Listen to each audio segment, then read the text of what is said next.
Perfeito. Ah, não, foi. Foi. Bom, acho que agora está tranquilo para começar. Boa tarde, pessoal. Meu nome é Thiago.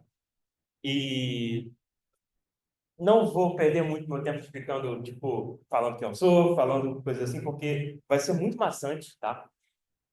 Eu espero terminar em menos de 1h45, mais ou menos. Mas é muito conteúdo. É um conteúdo, assim, bem denso. Eu não vou falar muito matematiquês aqui. Vou entrar por baixo de panos como é que funciona a encriptação. Eu vou trazer bem no high level, mas ainda assim passando tudo que é necessário para entender as entidades que existem em cima do fluido homomórfico de Frege, tá? É,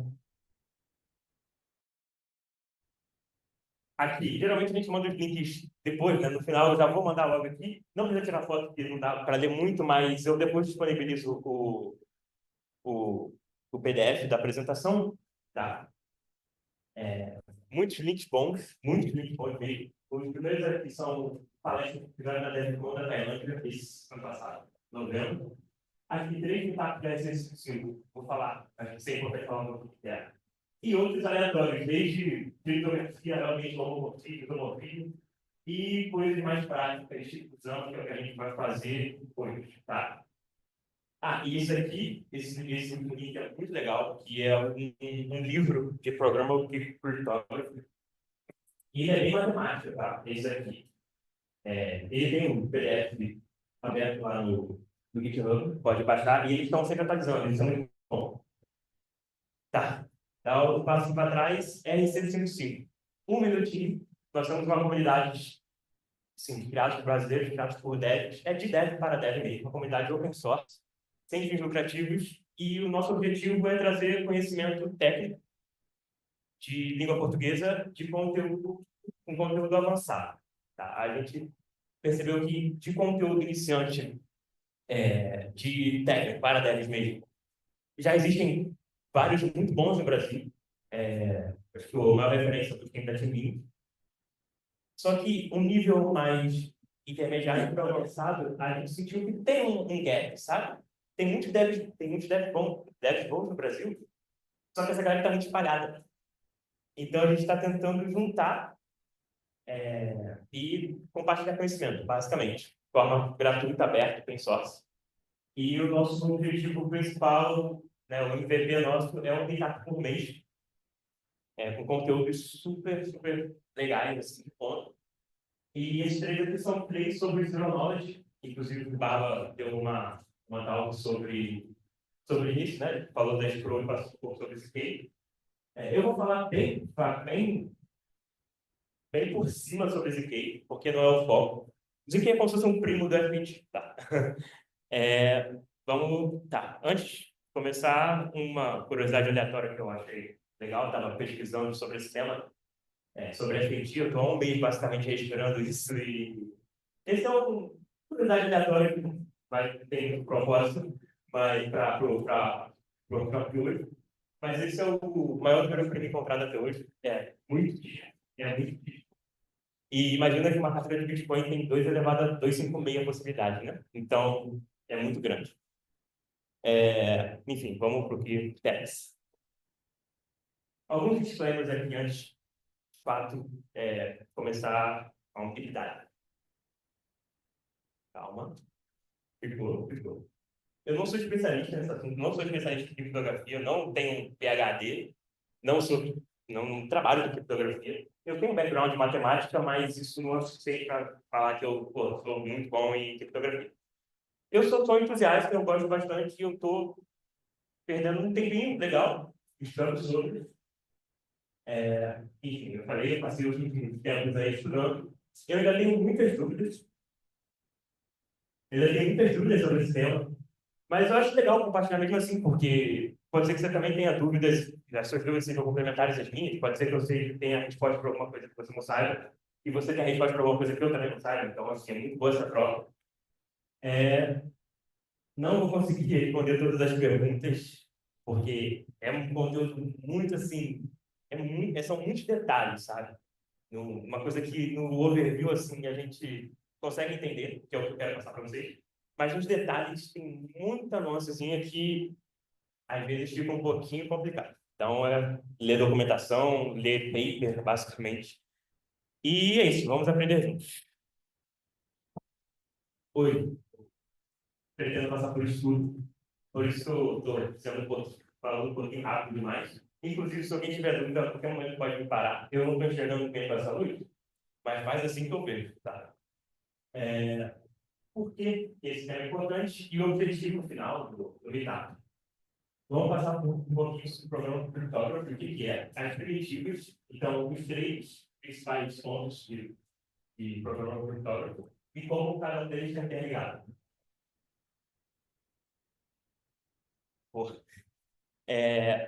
Depois a gente vai entrar de fato em efetivo, falar bem por baixo o que é o homomorfismo, né, que está por trás de fato disso, né? A diferença entre os homomorphic principles, porque Fully é uma delas, mas existem algumas. E o que é a tecnologia o que é o Bootstrap. E existem várias palavrinhas que, quando você começa a estudar sobre a gente, você vem desde... Nossa, tem vários. Tem... A principal, assim, que eu acho que você vai encontrar mais é o LWE, é o Learning with Errors. E é um princípio matemático, basicamente. Isso não faz sentido passar por aqui porque é muita matemática, mas basicamente o LWE você vai... É uma das coisas que torna possível barra que você tem... Você cria, desperta interesse em estudar sobre a efetivo. Mas não vou falar sobre isso. Bootstrap é uma coisa que eu preciso falar, porque quando você começar a entender sobre a efetivo, você vai falar, ué, mas como é que isso está acontecendo, como é que isso funciona? Aí você precisa entender sobre Bootstrap. O que a gente vai usar? Obrigado. O que a gente vai usar hoje e tecnologias que estão usando a gente no mercado hoje em dia. E, finalmente, a parte prática, que aí é a mão na massa. A gente vai fazer os três princípios que a gente precisa entender para fazer uma coisa mais avançada usando FT. E a gente vai fazer isso no exemplo simples, ou seja, um contrato que ele recebe um número, dobra esse número e retorna para mim. Vamos passar para esses três passos, que é basicamente entrar um número normal, plain text, encriptar dentro do contrato e retornar ele decriptado para vocês verem que está decriptando. Então vai retornar uma coisa muito doida para mim. Segundo passo, a gente vai decriptar ali dentro do contrato para, de fato, quando entrar, encripta e volta decriptado para a gente saber que está funcionando. E entrar, o input já vai entrar encriptado. Terceiro passo, o input já é encriptado pelo usuário off-chain. A gente, dentro do contrato, duplica ele, dobra ele, encriptado e decripta. Que aí é todo passo a passo que a gente precisa fazer uma coisa mais complexa. E vamos entender por trás de o que está acontecendo nessas três pontos. Um pouquinho da arquitetura. O que está acontecendo com as chaves públicas e privadas no FAT. E, finalmente, vamos entrar nisso de votação privada. Não vou codar do zero, eu vou mandar os códigos para vocês, assim, copia e cola. Mas vou passar por cada função importante. Depois a arquitetura e a lógica da votação em si. E o nosso objetivo final é basicamente... Não, eu vou falar do objetivo final no objetivo final do metade. Legal. Tá, bom, por que isso é importante? Uma coisinha. Eu só coloquei texto, eu não fiz muito design dos slides, tá? Então vai ser muito textão mesmo. Tá? Não muito texto, desculpa, mas não vai ter nada de elemento visual. Encriptação usada há muito tempo, isso é fato. Para várias coisas, né? Desde hash, encriptação, sign, message, né? E, beleza, isso é muito legal, a gente está acostumado com isso. Só que a maioria das aplicações não são 100% encriptadas ponta a ponta. Um dado que eu peguei do site da Zama, que eu vou falar bastante hoje, inclusive, 85% das falhas de 2024 envolveram dados que estavam armazenados na nuvem, ou seja, não estavam muito bem seguros, basicamente. E o FIT, essa coisa que eu estou falando há muito tempo, que eu ainda não expliquei para vocês, mas vai ficar mais claro. O FIT permite processar, permite a gente processar e interagir com os dados encriptados. Ou seja, a gente não precisa encriptar os dados para mexer com eles, para interagir com eles. Isso é muito bom. Óbvio, tem alguns trade-offs, ele é muito caro, mas é muito bom. E hoje em dia já tem casos práticos. É uma avanço muito legal. Dois casos cruciais para você entender que não é só somar e multiplicar número. Primeiro, análise anamnésica. Então, eu posso pedir para uma... Não é sorry, sei, o nome, uma casa de análise de exames de médico para retirar alguma informação sobre a minha saúde sem eu enviar os dados da minha saúde. Eu envio os dados criptografados, eles realizam a função deles para ver se estou com algum problema ou não e me retornam encriptado. Então, perfeito, ele não sabe de meus dados, tudo muito bom.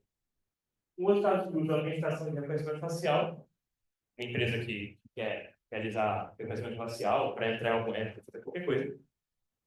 Não preciso saber os meus dados biométricos para isso. Eu consigo validar em cima dos dados biométricos encriptados do usuário. E onde é que a blockchain entra nisso tudo? Porque até então eu fui uma entidade que não necessita de blockchain. Bom, a gente sabe que blockchain é muito transparente, é muito legal. Mas tem alguns probleminhas. Por ser transparente, todos os dados são acessíveis. Então, o FIT traz para a gente privacidade na blockchain. É muito forte falar isso, mas com algumas nuances é possível trazer privacidade para nós. São três pontos para reforçar blockchain versus criptação. Transparência e privacidade, né? Público e dados sensíveis é feito para dados sensíveis se mantêm encriptados. Verificabilidade, é possível confirmar a validade ou não dos dados ainda assim estão encriptados. E composabilidade, que é muito legal também. E a gente faz com que dois contratos possam interagir entre eles com os dados estando encriptados. Isso é muito legal. Tá. A imagem não foi? Tá. Imagina. O nosso objetivo final desse setup é desenvolver um sistema de votação privada em que a pessoa que vai votar está enviando isso daqui para o contrato. Isso é o voto dele, encriptado. E o resultado da votação final vai aparecer assim, tic-tac. O vote ID, o ID da votação, a pessoa que ganhou, o candidato que ganhou, e quantos votos ele teve. Tá? Escrito, feito. Não sei porque não está aparecendo aqui. Mas, enfim. O usuário entra com esse dado e a gente faz as operações, né? Computações, e retorna isso para a gente plain text, a gente conseguindo ler, verificar que a pessoa ganhou ou não. Por enquanto está tranquilo, o pace está muito rápido, muito devagar. As coisas ainda estão muito obscuras, eu sei. Eu vou falar o princípio de advertir, eu vou mastigando aos pouquinhos. Mas enfim, está tudo tranquilo por enquanto. Pessoal no chat. O PowerPoint vai ser disponibilizado, cara, depois eu mando os links, mas a gente vê Discord ou WhatsApp, o grupo da Zap, ou Discord, ou eu posso mandar também um blast lá no Luma, que nem eu mandei pro Zoom, mais tarde, daqui a pouco, tá? Não se preocupa não. Show. Perfeito. Agora vamos para a brincadeira. Programa virtual. A gente fala de criptografia, legal, mas esse termo, programa virtual, ele é mais novo. Ele foi criado por uma organização chamada Zero X Park. E o que é, né? Bom, o que a gente considera ser a primeira geração de criptografia, que é hashing, encryption signing, que a gente já está acostumado, né? Basicamente, hashing é uma informação. Você transforma um dado do index para sair, ele não consegue voltar, basicamente. Muito usado em senha, né? A senha, salvos, mas encryption, que gera para a gente confidencialidade, né? Então a gente consegue encriptar e decriptar dados, criptografia simétrica, criptografia assimétrica, e sign, que garante basicamente a autenticidade. Também a gente ouviu falar, né? Só que esses três tipos de criptografia, eles são considerados special purpose. Então, o que é isso? Ele tem um específico, muito claro. Né? Ele realiza uma operação, ele tem um objetivo e ponto. Aí veio a segunda geração, que é o que a gente chama de programa computador.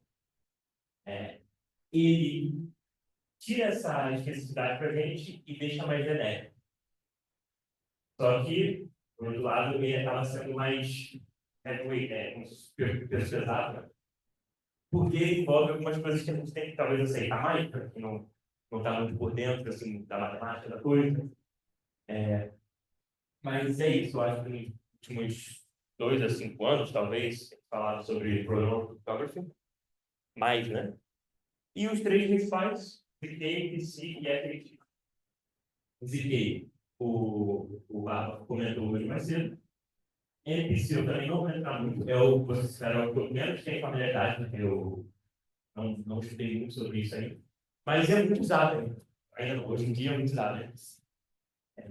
Inclusive, no ZAM, que é o que a gente vai, o que a gente vai usar para implementar o FAT, ele usa por trás Zero Knowledge e Multi-File Container. Isso é muito legal. E o próprio FAT, que é o objetivo da aula de hoje. Inclusive, eu não tinha chegado a tempo, mas falaram que o menino que falou da Arbitrum, que fez o meetup online da Arbitrum, ele comentou sobre a FAT, sendo um use case de Cyrus. E eu vou querer dar uma olhadinha nisso. Assim que eu acabar aqui, eu vou sentar para dar uma lida para entender como é que funciona. Aí eu vou ser mentor do Hackathon também, então qualquer coisa pode me chamar. Eu vou estar aí para ajudar todo mundo. Inclusive para entender mais sobre cara, entender mais para ajudar vocês. Então é um tema que vocês talvez possam usar no Hackathon, talvez seja legal. E o próprio cara da Arbitrum falou como use case, então. Tá.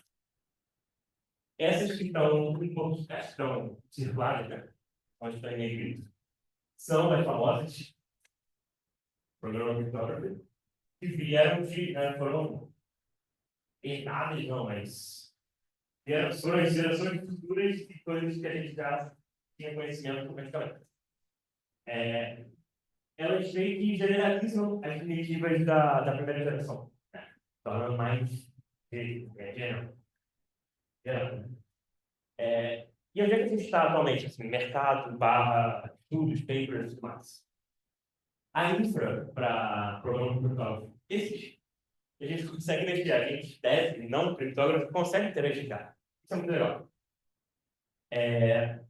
Bom, esse aqui é um texto que eu tirei do blog do Zero X Spark. Zero X Spark que fez o livro também. Eu acho que está no livro essa frase, não tenho certeza, mas no blog com certeza está. O blog fala o que é programa criptógrafo.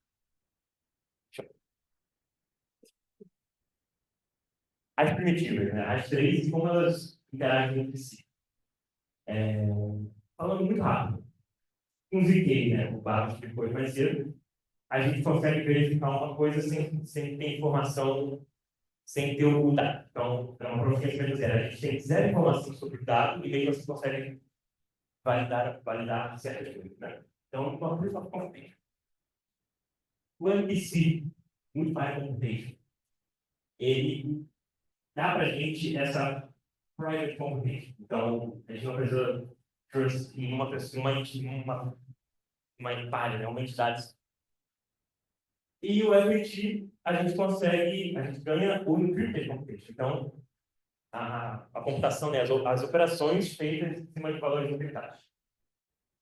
E eles interagindo entre si, né? As primitivas interagindo entre si, e é um dos conceitos que é o programa não vai entrar muito em detalhe, mas CKP com o PMC, Verifiable C, CKP com a FT, a gente consegue verificar e computar, né? A gente consegue verificar os dados e fazer operações com eles, né? Porque esse computation não consigo traduzir muito bem para o português. E aí, se com a FT, pergunta de FT, eles falam, se falam muito também, é uma coisa que eu não ainda preciso dar uma olhada também, fala MPFAT, Multibody FAT, é meio doido assim. Teve uma talk de 1 hora, né, no ano passado, falando só sobre isso, bem legal. Um segundinho, Baba, você quer que eu te dê o ali?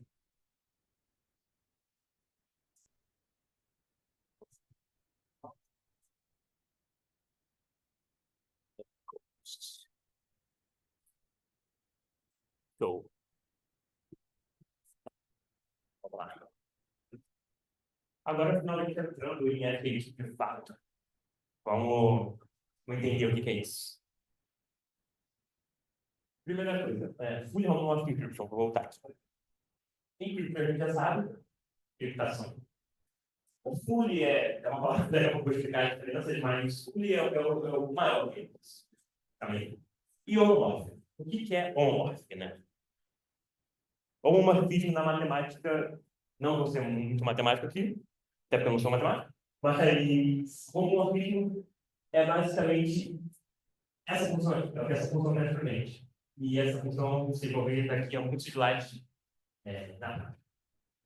então, basicamente, dois inputs. Imagina que o F é um função. Imagina que o encriptado de A mais o encriptado de B seja igual ao encriptado de A mais B. E é isso que o FT traz para gente. Não está dando muito para ler. Mas aqui é um 10, aqui é um 20. A gente encripta, vira o encriptado de 10, o encriptado de 20. Quando a gente soma, a gente recebe um encriptado, que quando a gente decripta, ele vira 30. É isso. E falando mais técnico, o cliente encripta um dado XOZ está aqui. Ele envia o servidor com encrypt do X. Então, o servidor só vai ter acesso ao encriptado do X. E o servidor, ele vai realizar a função F. F é uma função. E ele retorna o cliente ele vai executar F em cima de encriptado X. E ele retorna o cliente encriptado de F de X. Ou seja, em nenhum momento ele sabe X. Ele recebe o cliente. Show. Agora a diferença sobre os homomorphic encryptions. Uma quantidade de tempo. 4. Tá. A diferença entre os homomorphic encryptions. Pois não.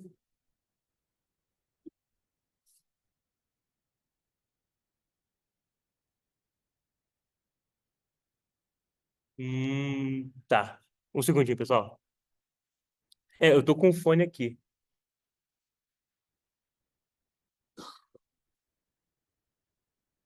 Então. Pronto. Conectei de novo aqui, vamos ver se vai. Vamos lá. O homomorphic encryption mesmo, né? Realizar funções em cima de números encriptados. Já o brother. Com o homomorphic encryption puro, a gente consegue realizar operações. Então, basicamente, tudo no computador é soma e multiplicação. Né? Tudo pode ser escrito em somas e multiplicações em números, né? Porque tudo é um número no computador. Perfeito. Primeiro, que vem mais fraca. Não mais fraca, né? Cada um tem sua proposta, mas aqui dá menos coisa para gente. É a parte dele que suporta apenas um tipo de operação, então, toma uma multiplicação. E um exemplo é esse, não sei o que se fala, é o Gamal, talvez. Então, se não me engano, quer dizer, ele é um sobrenome, é um cara muito bom, americano, barra indiano, coisas. Americano, eu não. E é muito antigo, então, pô, interessante, tá? Se eu não me engano, eu posso estar falando muita besteira, mas se eu não me engano, esse Elgamal é o que funciona nos, né, talvez. Quem acompanha a Drex aí já deve ter ouvido falar no Zé. Sim, se eu não me engano, esse é o canal que funciona por trás. Tá. Segundo é o Somewhat AT, que a gente consegue fazer todas as operações, mas com um número limitado. Limitado, não definido. Limitado, somente. Antes que o nós atrapalhe. Mais uma palavra que a gente não conhece ainda, nós. Em dois slides a gente vai entender muito funciona, o que é o nós e o bootstrap faz. O level AT, eu acho que estudando sobre isso, você vai ouvir falar sobre o Learning with Errors, que eu falei antes. Ele permite um número limitado, só que definido, de operações, até o noise da problema. E depois o Full Homomorphic Encryption permite a execução ilimitada com aspas das operações sobre os cálculos de dados criptografados. Então, falei antes, qualquer programa pode ser representado como circuito de adições e multiplicações. E o que é noise, né? Falei 4 vezes ao longo desse slide, mas o que é noise? O áudio está de boa? Bootstrap. Vamos lá. Pô, a imagem não está indo, que doideira.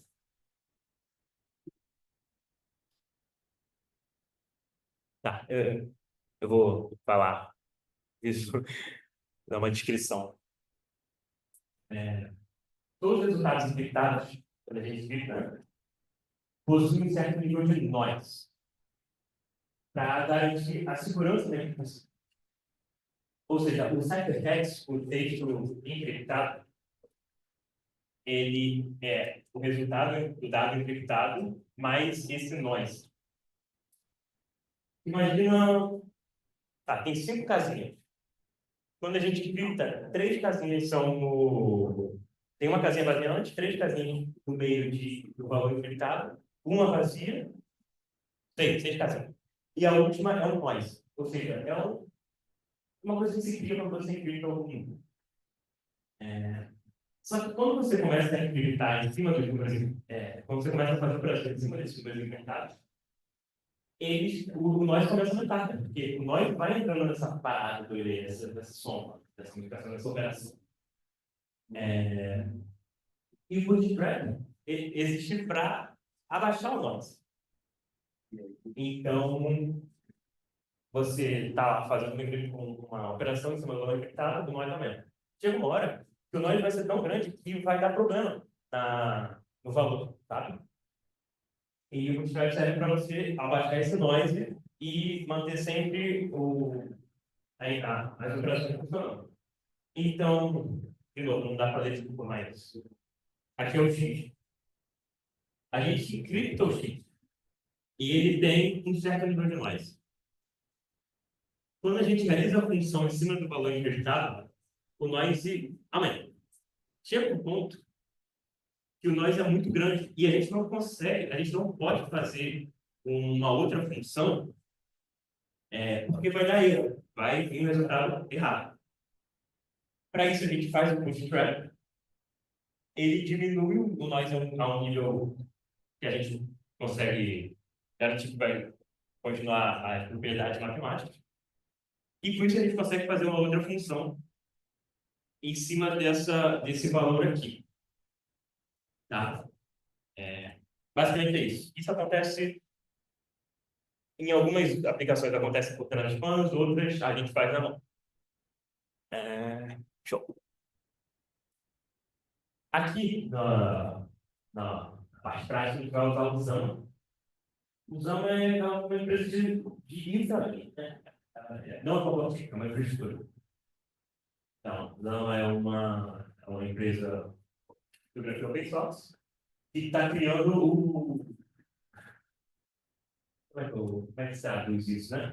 o que está de ponta no mercado, que a gente está estudando mais de ponta, né, sobre as soluções da FT, para blockchain. Muitos protocolos a gente usa usando Drive Fund, como o Fênix e o PI, dois muito famosos, assim, quando a gente fala de privacidade, de FT, eles estão usando por trás. Então, eu achei legal na hora que eu comecei a estudar sobre, na hora que eu comecei a botar a mão na massa, entender o que está acontecendo por trás, de fato. Então, a gente está usando usando a FT, que é o que a gente está para usar para mexer com a FT, utiliza um bootstrap level automático. Então, ele faz para mim esse bootstrap automático, eu não preciso me preocupar com isso. Pelo menos não nesse nível mais fácil. Mas dá para mentir é FT.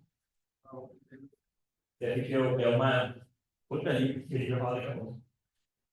E o TFT permite usar o Packet Bootstrap e cálculos arbitrários exatos. Ou seja, o sistema está realizando automaticamente esse bootstrap para a gente, para reduzir o noise. Então, é mesmo uma preocupação que a gente precisa ter agora.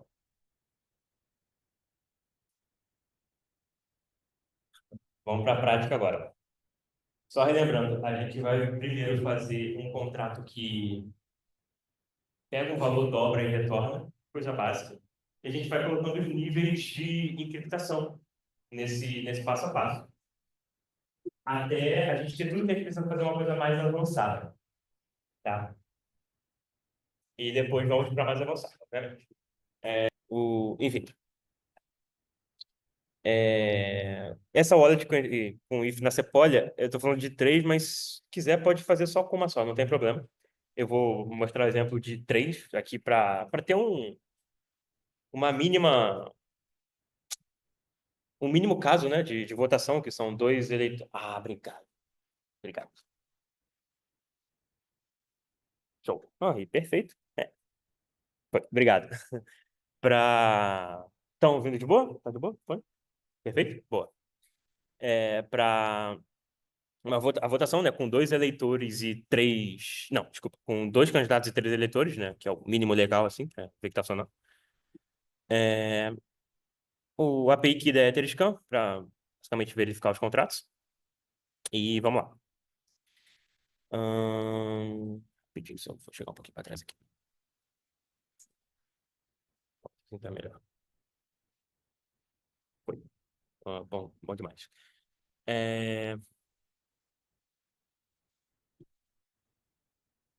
A tela aqui. Então, o objetivo final dessa primeira parte é fazer um contrato que dobra um valor que entra encriptado e devolve o valor decriptado. Os passos, como eu já falei, entra o valor em plain text, encripta dentro do contrato, que não é muito legal, já vou falar sobre isso. Dobra e retorna encriptado. O segundo passo é decriptar o resultado, de fato, né, para a gente ver que está funcionando a multiplicação. E o terceiro passo é entrar o valor encriptado, dobrar encriptado dentro do contrato e decriptar o resultado. Um parênteses aqui. Eu fui refazer esse passo a passo ontem para ver se estava tudo certo. E eu tive um problema em uma das entidades que a gente precisa para o FAT. E eu achei isso muito doido, porque eu nunca tive esse erro. Aí eu mandei mensagem pro Discord do pessoal lá e eu marquei o pessoal todo, porque eu tinha percebido que esse erro não era meu, sabe? Era um erro de infra mesmo. E eles falaram que provavelmente o sistema estava fora do ar e eles iam resolver. E em uma hora depois estava tudo certo. Espero que não esteja com problema. E vamos lá. Tá. Primeiro passo, entrar no. Eu vou tirar aqui, para conseguir entrar aqui. Enforcar esse repositório aqui, tá lá no meu GitHub. Então, entra lá no GitHub e vocês vão dar um fork nele para ter com vocês. Esse repositório é um fork do template feito com Hard Hat que o Zama dá pra gente. Só que eu mudei algumas coisas lá para facilitar. Onde você achar melhor, o que você prefere? Obrigado. Boa. Bota aí aqui.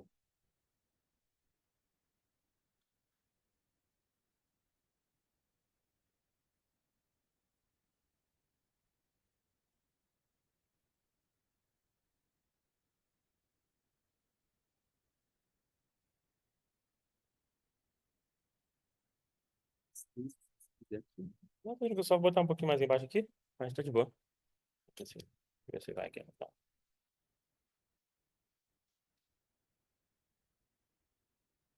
Ah, agora sim. Foi? Foi? Alô, alô?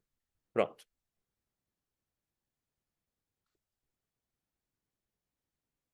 Alô? Tá. Show. Esse repositório, ele é um fork do template Hardhat que o Zama tem. E eu só mudei algumas coisas para adiantar, ser um pouquinho mais, dar um pouquinho mais de coisa mastigada para vocês e a gente conseguir fazer melhor, tá? Eu acabei de ver que são 4h20 e eu acho que eu fui bem rápido demais. Eu tava imaginando que, na teoria, eu tava planejando fazer em 2 horas e eu acho que vai dar de boa. Então, se alguém quiser fazer alguma pergunta, pode fazer. É, Em 1 horinha dá para terminar. Vamos lá. Depois de forca, faz um clone na sua máquina e eu vou fazer com vocês. Essa parte eu consigo.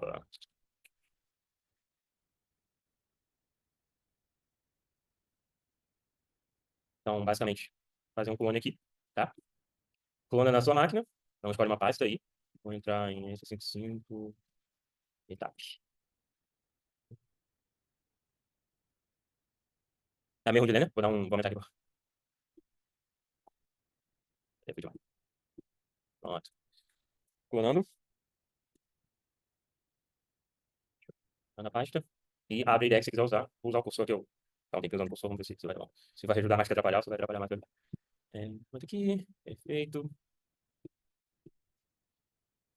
Tá. Primeiro passo. Vamos voltar para o primeiro commit que tem nesse repositório. Tá? Dá um git log e pega o primeiro commit. Então, vamos lá. Aqui embaixo vai ter o first commit. A gente pega aqui. Tá muito ruim de ver, né? Pronto, assim a gente vai ficar melhor. Pega esse primeiro commit. Dá um aqui para sair. E git checkout. Esse commit. Pronto, agora voltamos para o início, para a base. Tá? Deixa eu- Primeiro passo é ver as variáveis do ambiente. Então, aqui no .env, passar rapidinho o que vai ser. Mnemonic é a sua wallet, né, que você vai usar para deployar os contratos e tal. O RPC da Sepolia, a gente vai usar a Sepolia aqui. Então, o RPC URL. E o RPC da Sepolia é só dar um Google em Sepolia RPC URL. Vai vir no chain list. E escolher um que está de boa aqui. É, talvez esse aqui. E o API key da Etherscan, que a gente vai usar para verificar os contratos para conseguir interagir com eles via Etherscan. No caso aqui eu já tenho um env. Pronto. Vai vazar um pouquinho, mas não tem problema não.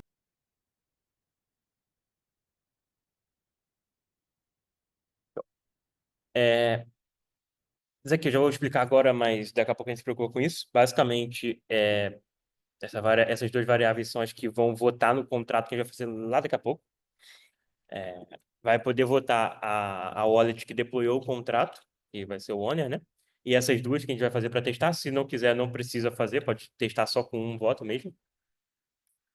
Essas informações são do gateway, que eu vou explicar daqui a pouco, o que é essa entidade.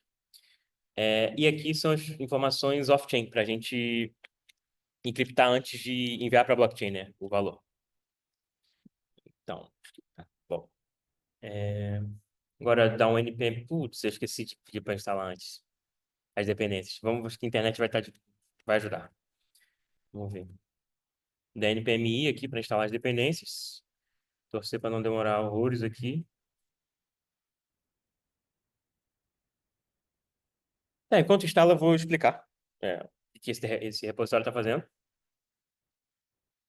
Dá para ver? Dá. Basicamente, aqui em contratos, em um contrato só, né, simples para duplicar o, o número, né? Então, o que está fazendo aqui? Ele tem uma variável do número, uma variável do double, né? A gente seta esse número entrando um. Oi? Ah, desculpa, desculpa. Como é que tá? Tá tranquilo? Qualquer coisa fala, hein?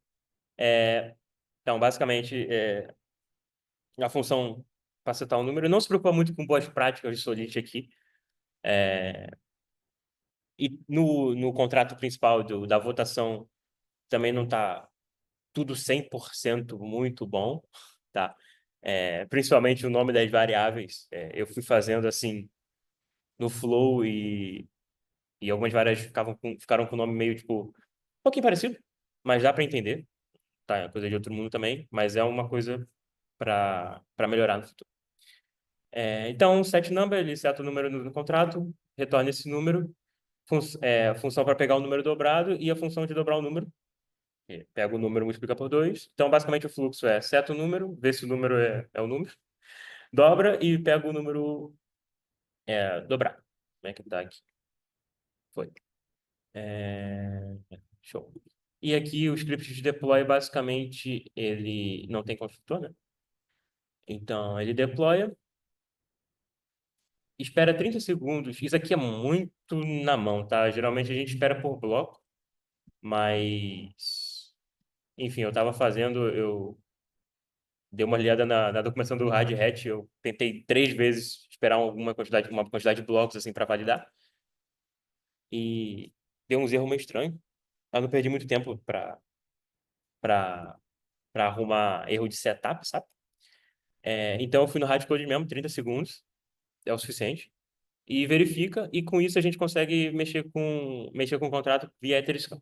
Tá, show. Já instalou as dependências e vamos lá. Primeiro passo é encriptar o valor que entra, né? Então ele vai entrar em número normal, o int 256, e lá dentro a gente vai encriptar.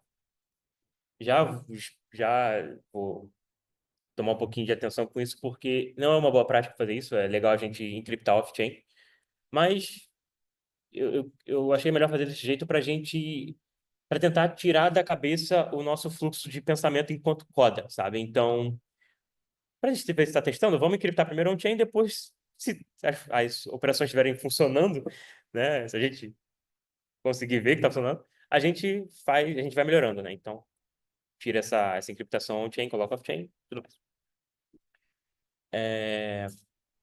Tá, vamos começar adicionando os importes do TF-AT que eu tinha comentado antes, né? E do Zama. No caso aqui, a gente vai usar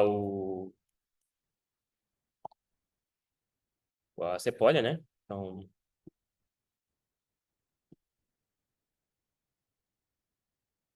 show, vamos lá. Aqui no caso é o contrato todo. Vou pegar esse contrato e vou mandar para vocês.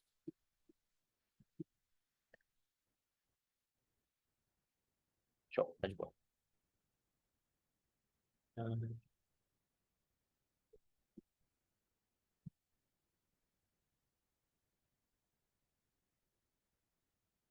Então, tá, a gente adiciona as imports.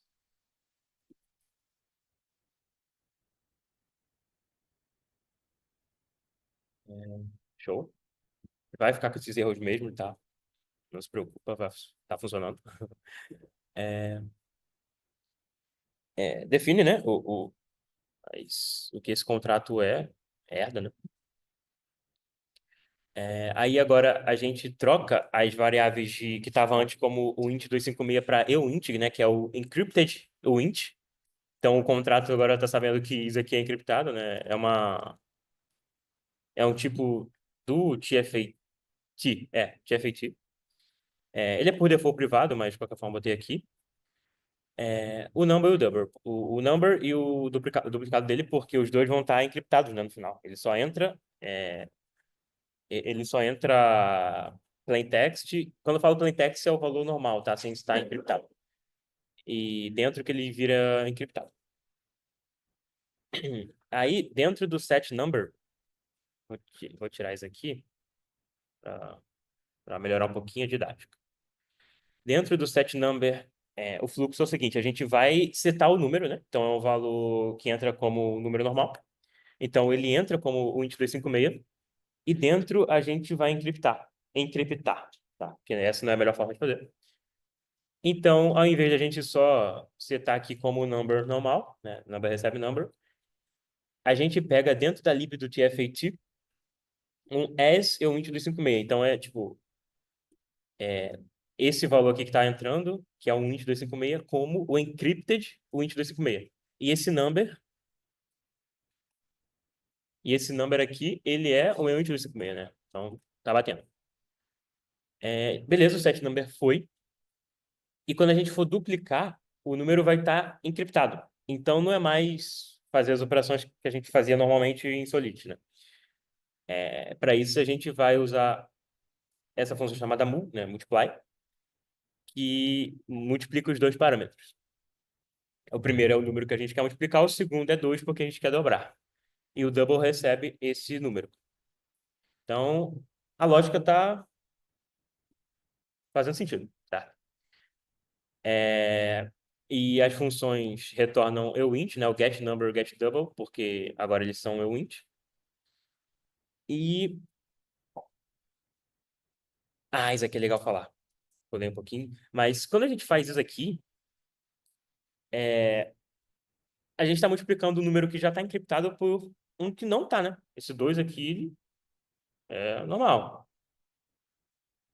E se isso está certo, será? Tipo, por que que em vez de eu fazer isso, por que que eu não faço um CFAT por soma de dor? Por que que eu não faço isso, né? Porque agora aqui eu estou multiplicando dois números encriptados. Na documentação do Zama fala que os dois casos são possíveis, só que para a gente economizar mais gas, né? Para gastar menos gas, o melhor jeito é só fazer isso se realmente precisar. E a gente não precisa, né? Porque a função até diz que é para double, então não precisa disso. Então pode deixar só o 2. Mas aqui, ó. Usa os operadores em número normal sempre que possível para economizar gás. Pronto, agora a nossa lógica está funcionando. Mas se eu deployar, o que vocês acham que vai acontecer, né? Imagina, compilou, perfeito. Primeira interação que a gente faz é o set number, né? Vamos setar um número para o contrato. A gente coloca o número, que está em 1.256, um valor, sei lá, 7. Beleza, ele passa o valor para o encriptado de 7 e coloca dentro de não. Até aí, funciona, né? Vamos lá, pensando que nem computador. Agora o usuário aperta em double number. O que o computador vai fazer? Ele vai chamar essa multiply, né, que recebe esses dois parâmetros. Só que quando ele chega no number, ele lê e fala, pô, eu não conheço esse number. Por quê? Uma das partes mais de segurança mesmo do Zama é, o lance do ACL, né? Access Control List. Então, eu tenho que falar o que o contrato tem acesso. Isso é muito interessante. Então, aqui no set number, além de eu só passar o number para cá, eu tenho que falar para o contrato que ele pode ter acesso a isso. Então, existem duas formas de fazer. Existem mais, na verdade, tá? Só que as duas mais básicas é o allow e o allow this. Basicamente, o allow this é igual ao allow address this. Em vez de escrever isso aqui, a gente pode simplesmente escrever allow this. Então, vai deixar que esse contrato, né? Esse aqui, tem acesso a esse number. E a mesma coisa para o double, que a gente precisa ter acesso ao valor duplicado, né? Enfim.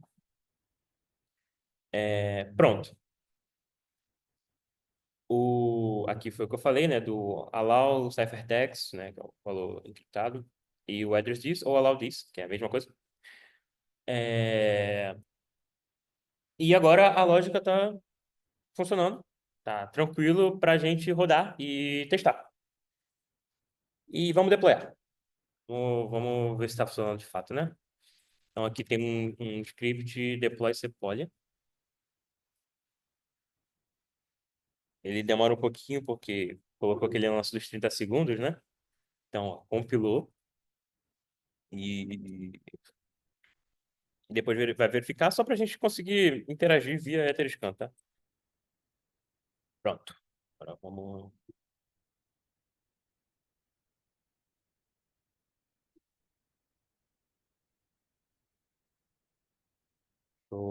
lá. Testar essa brincadeira. Primeiro, os dois estão zerados, né? Não temos nada. Agora vamos escrever o número. Colocar, sei lá, 7. Então, vamos colocar o número 7. Com isso, o contrato vai receber, né, dentro de set number e vai. Esse negócio aqui na frente. Como é que tem? Esse negócio aqui. E vai encriptar para gente. Aí depois a gente vai chamar a função de double, então ele vai duplicar esse valor que está encriptado e depois a gente chama o double. E a gente vai ver que está um número gigante que não é 14. Então ele está retornando para a gente alguma coisa estranha, mas que está encriptada. A gente sabe que está encriptado. Deixa eu... Oi. Eu vou chamar esse double.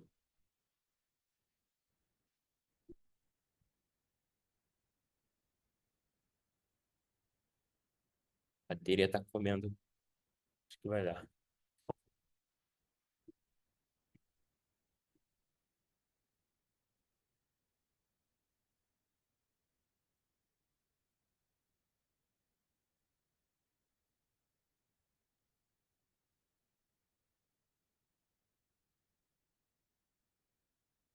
Agora vamos ver. O number vai retornar para a gente não o 7, né? Mas uma coisa muito estranha. Dá um zoom aqui também, perdão. Mas tá vendo? Muita coisa estranha aqui. E o double também vai retornar pra gente uma coisa estranha. Mas que a gente sabe que tá encriptado, mas não sabe o que que é. E com isso a gente termina a primeira parte do pensamento, né? E vamos para a segunda, que uma vez que a gente tem os valores encriptados dentro do contrato, a gente vai decriptar, né? Para ver se está funcionando essa multiplicação ou se está tirando do além esses números, né? E de primeira não é trivial pensar como é que vai fazer. Não é só uma função, decrypt para mim, sabe? E vai entrar uma nova entidade nesse processo, que é o gateway, que eu já vou entrar mais por, né, de fato, como é que o gateway funciona, mas é uma entidade que não está no nosso contrato, mas que ele chama o nosso contrato, ele chama uma função do nosso contrato para decriptar. Aí o gateway manda para outro cara chamado KMS, né, que é o Key Management Service, e ele tem a chave privada. Então, ele vai falar, beleza, esse contrato está disponível para eu receber uma request dele e decriptar.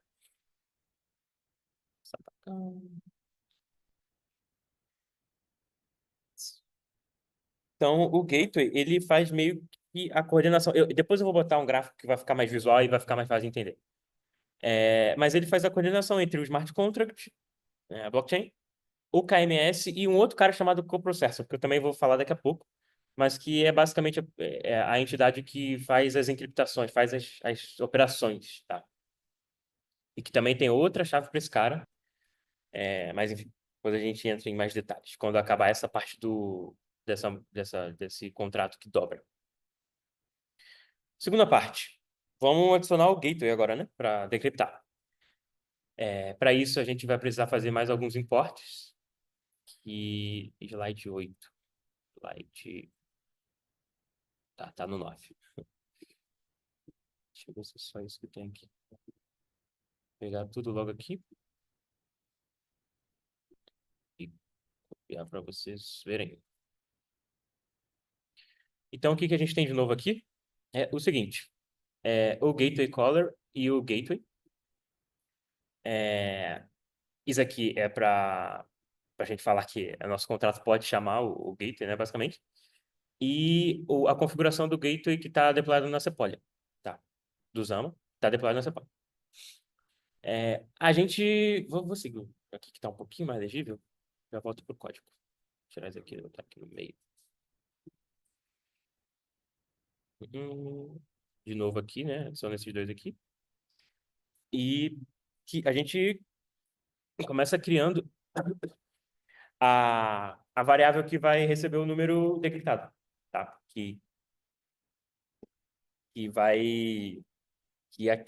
aquele gateway lá que eu falei vai retornar pra gente. Ele volta a ser o int, né? Ele já não é mais encriptado, então ele volta a ser só o int normal, sem o e na frente.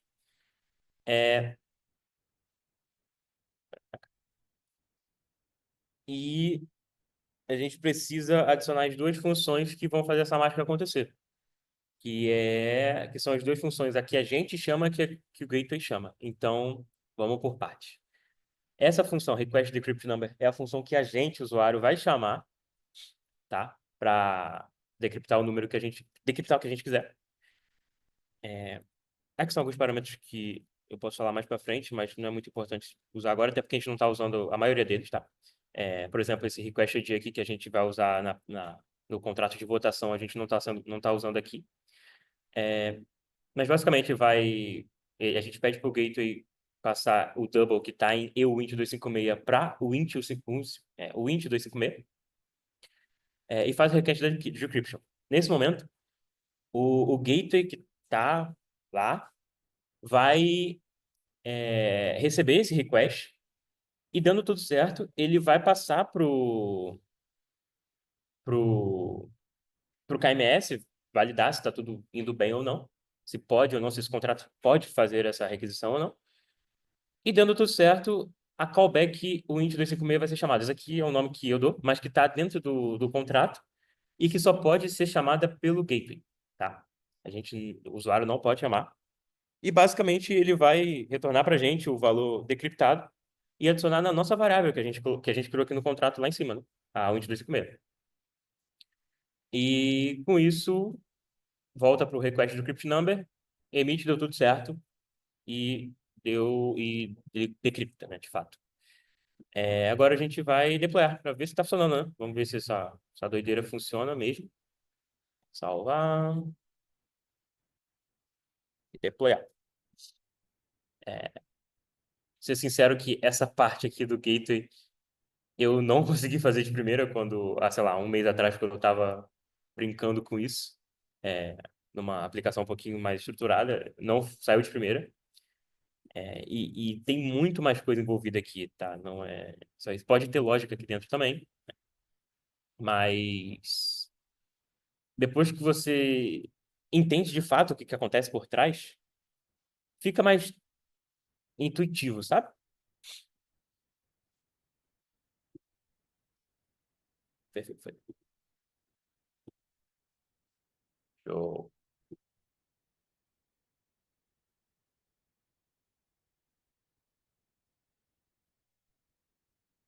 De novo aqui, tudo zerado, né?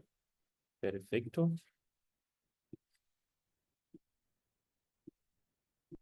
Então, a gente vai setar o número 8, por exemplo. E dentro do contrato, ele vai encriptar para a gente. Depois, a gente vai dobrar esse valor.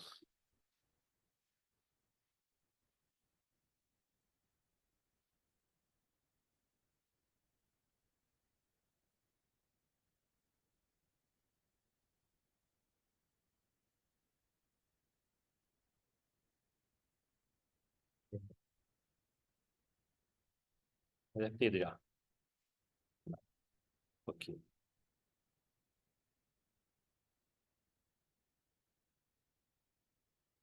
show. Agora a gente vai duplicar esse valor, né? Então, na teoria, era para ser 16. De novo, 16 encriptado, né? Então, o contrato já não sabe, já não conhece esse 16, né? Conhece o encrypt do double de 8, né? O encrypt do 8 vezes 2.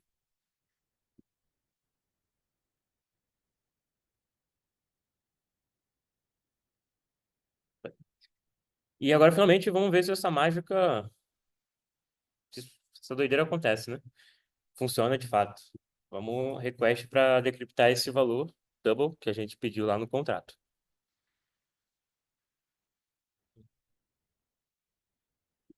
essa função aqui que eu tinha falado, ela não é chamada pela gente, ela é chamada pelo gateway.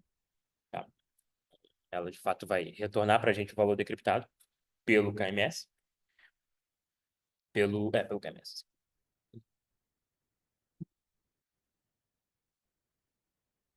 E, de novo, esses três passos desse contrato que duplica,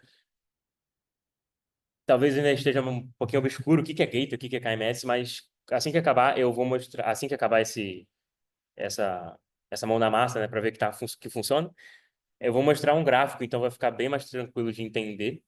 Um pouquinho mais tranquilo de entender, não é tão fácil assim também, mas vai ficar mais visual, e eu acho que isso é muito importante. Ficar mais tranquilo de entender quando a gente vê, né?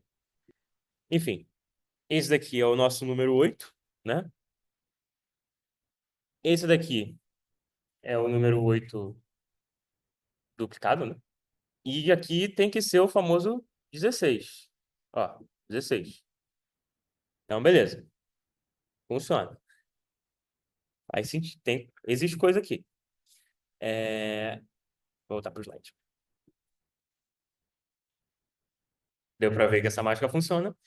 Só que a gente, é o que eu comentei antes, né?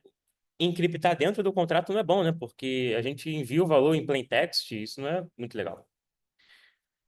Então é uma boa prática a gente encriptar ele off-chain, tá? Encriptar o valor que o usuário vai colocar no front, que seja. Encripta off-chain, envia para o contrato já off-chain. Também não é tão trivial de entender, assim, de primeira, mas faz muito sentido e é muito legal o jeito que funciona, tá? Enfim, o que acontece agora é que ainda no off-chain a gente vai encriptar o valor, o número que a gente quer duplicar, e a gente vai passar na set number em vez de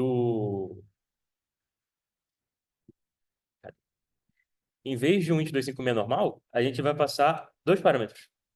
E esses dois parâmetros são o valor encriptado que o usuário está colocando.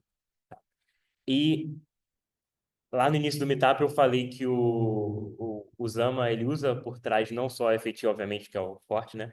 Mas, que é o que ele dá pra gente, mas ele usa por trás MPC e ZK. E aqui que ele usa, aqui é uma das pontos que ele usa ZK, porque ele dá pra gente, quando a gente encripta off-chain, vai dar pra ver daqui a alguns minutos, mas quando a gente encripta off-chain, ele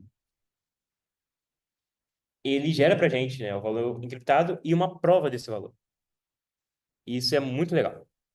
Ele chama de ZKPOKS, Zero Knowledge Proof of Knowledge. Tá. Para isso a gente vai. Não, ainda não vamos. Teoria.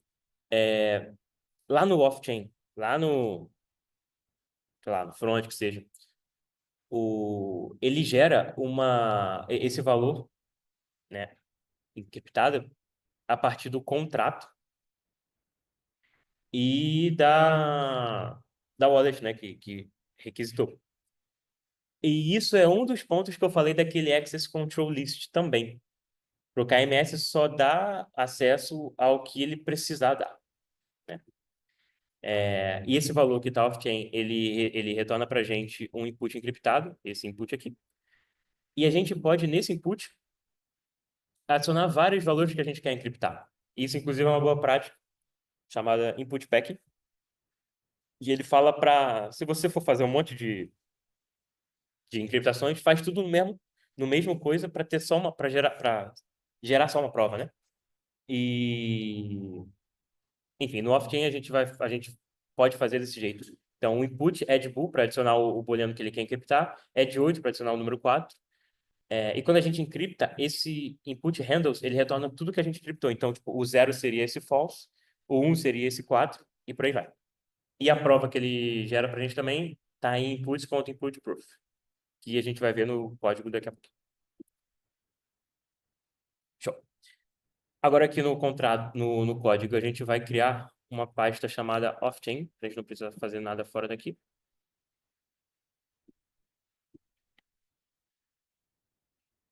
Perfeito. E aqui dentro a gente vai criar duas pastinhas.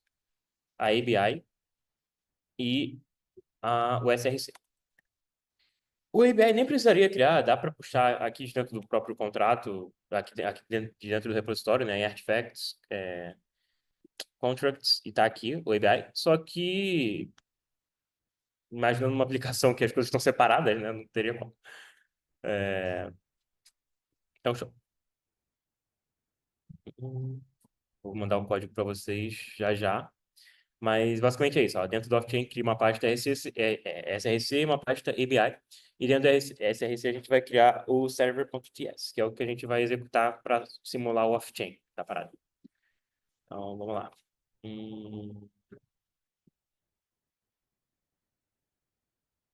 Vou pegar o código aqui para vocês. Slide 12. Vou tirar isso aqui.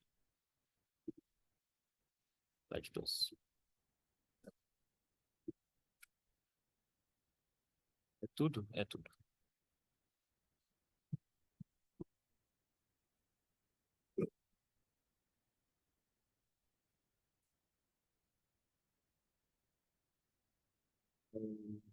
Show. E dentro desse contrato, eu vou passar por ele agora, vou ficar mais tranquilo de entender. Os imports, normal, a gente vai usar o Ethers para interagir, né? Pega as variáveis do .env que eu falei lá no início. Aqui a gente vai passar o endereço do contrato que a gente vai deployar, tá? Para interagir. Tá bem hardcoded, mas é mais questão de para entender mesmo.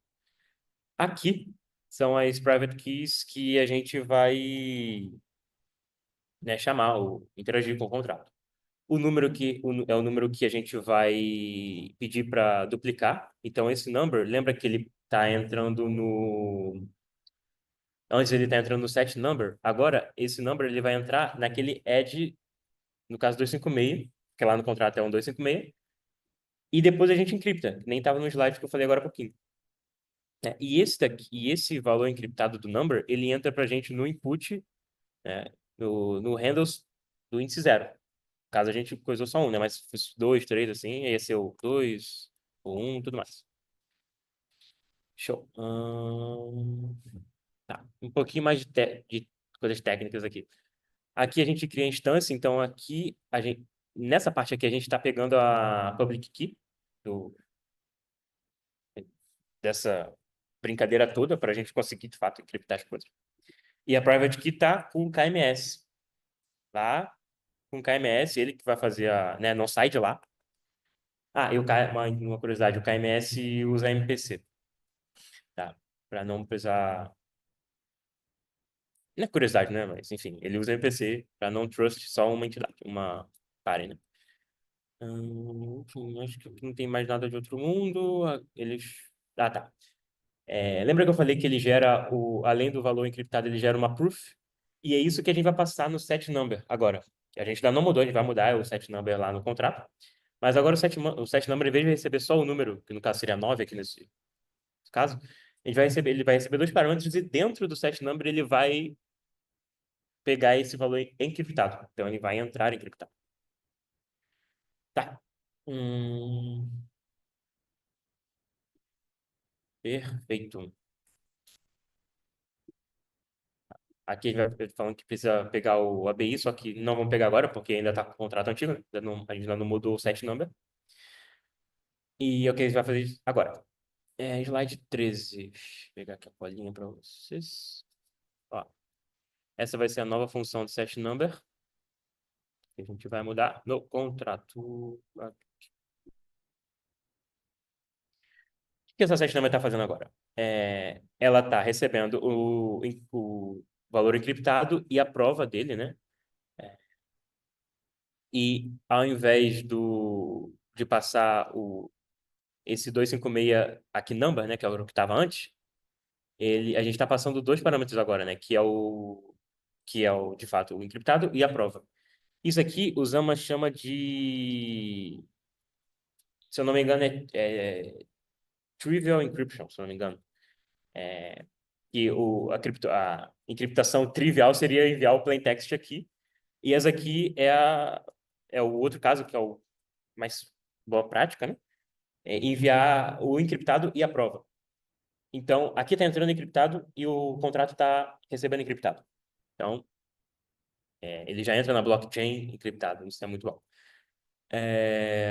A gente coloca o valor encriptado dentro da nossa variável number e permite que o contrato tenha acesso ao number.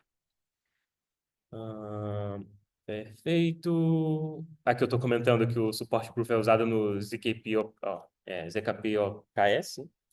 que é o Zero Knowledge Proof of Knowledge, para garantir a validade do dado que a pessoa está entrando. Então, basicamente, cadê? Ah, cara. Aqui a gente está falando que ele é um int 256, né? Só que, olhando isso aqui, não tem como saber que é um int 256. Então, essa prova, né, serve para isso.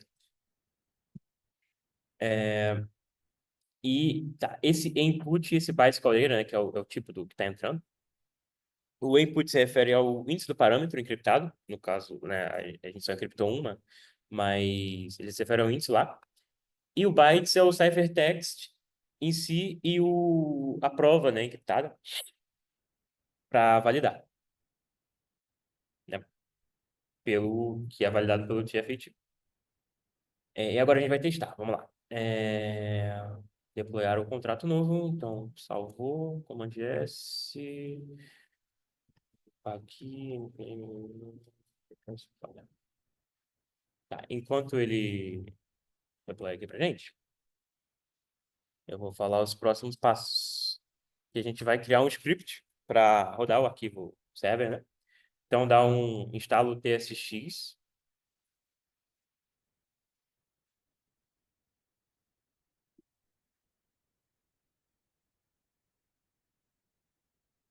Já foi. Então, dependência de desenvolvimento, tsx. Dá pra gente. Só porque eu fiz com TypeScript, na verdade, mas deve fazer com JavaScript também. É, E dentro do package JSON, depois que instalou, a gente vai criar um scriptzinho para rodar esse off-chain. E a gente vai chamar ele de, sei lá, execute off-chain, pode ser. Então, aqui na parte de scripts, no último aqui, depois de deploy poly, a gente vai dar um vírgula, passa, e vai dar um execute off-chain, e é esse aqui. TSX, ver se tomar cuidado para o caminho, né, para o path estar direitinho, então off-chain escrito certo, SRC, server test, tudo certinho. Salva, eu já deve ter ido, né, pelo amor de Deus, foi. Foi. Tá, agora vamos para o que interessa. Perfeito. Aí a gente pega ali no terminal o endereço do contrato, adiciona dentro do server, pega a ABI e copia na parte off-chain. De novo, poderia ter pego direto aqui de dentro do repositório, mas aqui no double. Pode pegar aqui também, né? Vou pegar aqui. Aqui, passar o endereço do contrato. Aqui dentro de Artifacts, Contracts, Double, copia aqui e bota dentro de ABI. E pronto, com isso a gente tem tudo que a gente precisa para dar certo, né? Vamos lá. Testar. Como é que a gente vai fazer para testar, né? Aqui antes a gente estava chamando Aqui a gente estava chamando pelo letter scan o write contract que recebia o valor normal, né, em plain text. Só que agora ele está recebendo o encrypted support e support proof. Isso é mais tranquilo a gente fazer off-chain. Então, quer dizer, mais tranquilo fazer via código mesmo. Então dá um npm run execute off-chain, que a gente chamou, né? Execute off-chain. E vamos lá. De novo, o que ele está fazendo aqui, né? Ele pega o endereço do contrato, gera a instância, vai pegar a public key, pega o contrato, né, encrypt number, gera o encrypt e o import proof e e chama a função setNumber dentro do contrato. Não sei como é que tá a internet, mas pode ser que isso aqui demore um pouquinho. Posso para ser rápido. É, interessa.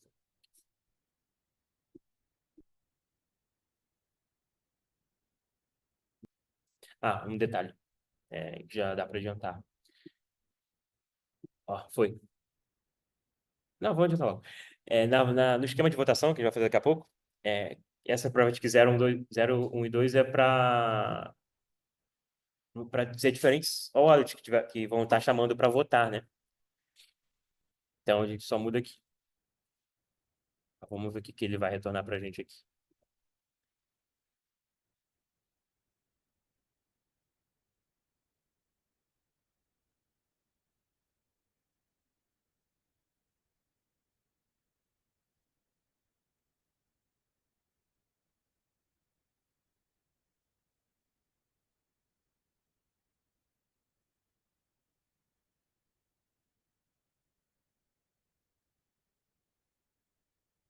Demora.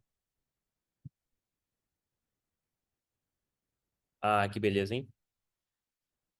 Eu comentei com vocês que ontem eu tive problema do Gateway, né? Então foi esse o problema. Vou, eu vou mandar mensagem para os caras aqui agora no Discord para ver se eles resolvem. Mas que droga, hein? Eu vou antes de fazer uma.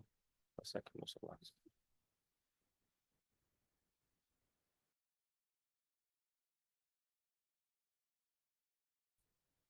Cara, que bizarro. Isso aqui é porque. Não sei, eles provavelmente estão passando por alguma uma mudança lá. Uma observação importante. Esse aqui é o gateway da Sepolia, tá? Não é o da mainnet. Então, pô, mas é muito mais preocupante se isso aqui estivesse fora do ar numa mainnet, né? Porque aí, realmente, é sacanagem. Só que aqui no Sepolia, ainda é meio ruim, né? Mas a nível de preocupação é menor que de uma mainnet, obviamente. Mas é um erro do gateway tá off mesmo, tá?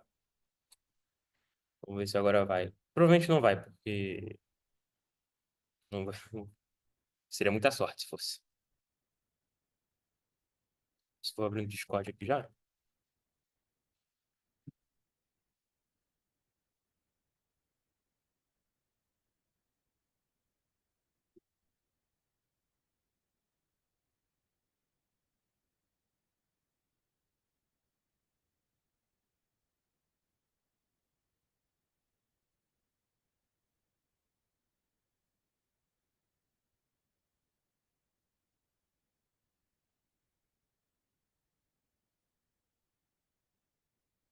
Mensagem aqui pro pessoal. Ó, hoje às 6 da manhã ele falou que devia estar funcionando. Falar, ei.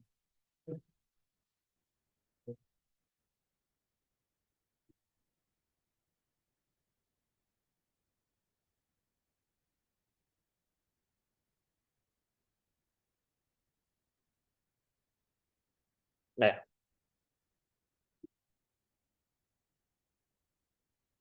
é. Ó, ontem eu mandei esse mesmo print que vocês estão vendo aqui, ó. E eu falei que eu tive esse erro, que eu nunca tinha visto isso. E ele falou que provavelmente o gateway estava off mesmo. Então, é, é mais azar mesmo, porque em um mês brincando com isso eu nunca tive esse erro. Deve estar tendo alguma coisa. Mas enfim, para adiantar um pouquinho aqui para ver se a gente consegue terminar antes das 5h30, acho que vai ser muito difícil, mas enfim. Se eles responderem, muito bom. Se não. Eu gravei um vídeo, não desse double, mas da votação. Eu posso mandar para vocês também como é que tá funcionando. Mas, enfim, se der tudo certo, ótimo. Se não, vamos continuar aqui. O que iria acontecer, né, se funcionasse? Esse código aqui, off-chain, ele ia encriptar para gente o valor. O set number ia receber encriptado. Aí, uma vez encriptado, aqui pelo Etherscan mesmo, a gente ia double esse valor, apertar aqui, normal, porque ele já teria o valor encriptado. E depois a gente ia fazer o request para decriptar o valor dobrado. A partir desse request, a gente já fez, ó, né, agora há pouco. E aqui no read contract, depois que tu tivesse feito, esse number decrypt ia aparecer 18, né? Que é a gente passou o 9 aqui, certo? Ó, 9. Então ia aparecer 18 aqui. Então, com isso, a gente teria o end-to-end. Então, ia encriptar off-chain, entrar no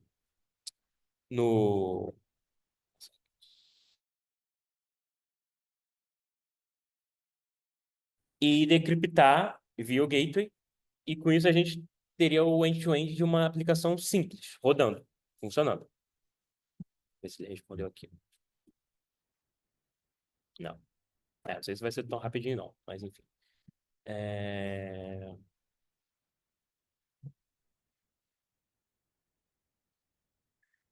Tá, vamos continuar aqui com o conteúdo. Que agora a gente... Agora vai... Agora eu vou explicar um pouquinho melhor como é que está funcionando por trás dos panos, né? O que que é esse gateway, o que que é esse KMS que a gente estava falando tanto aqui. É... Show. No fluxo teórico da parada, né? De fato, o que que acontece? O FAT-VM é uma arquitetura básica que permite aplicações, né? Que permite operações FAT em EVMs, né? E esse TFAT, como é que eu vou aumentar aqui para vocês? Esse TFAT é uma biblioteca do Zama, e os principais componentes são os contratos, né, do FAT-VM, o gateway, isso que eu já tinha falado, o coprocessor e o KMS. De novo, o gateway ele é esse intermediário entre o blockchain, KMS e o coprocessor. Esse coprocessor é o que realiza operações encriptadas, e o KMS é o que é onde fica a private key, é onde faz a validação das operações, a decriptação em si, onde faz esse management do Access Control List e as validações do Zero Knowledge. Que nem eu falei, ele é descentralizado, centralizado, através de MPC. Tá? E essa arquitetura, ela utiliza Symbolic Execution, que eu vou falar em um segundo, mas basicamente antes de enviar para o coprocessor executar, ela faz essa Symbolic Execution. E utiliza também ZKPage para garantir a confidencialidade dos dados.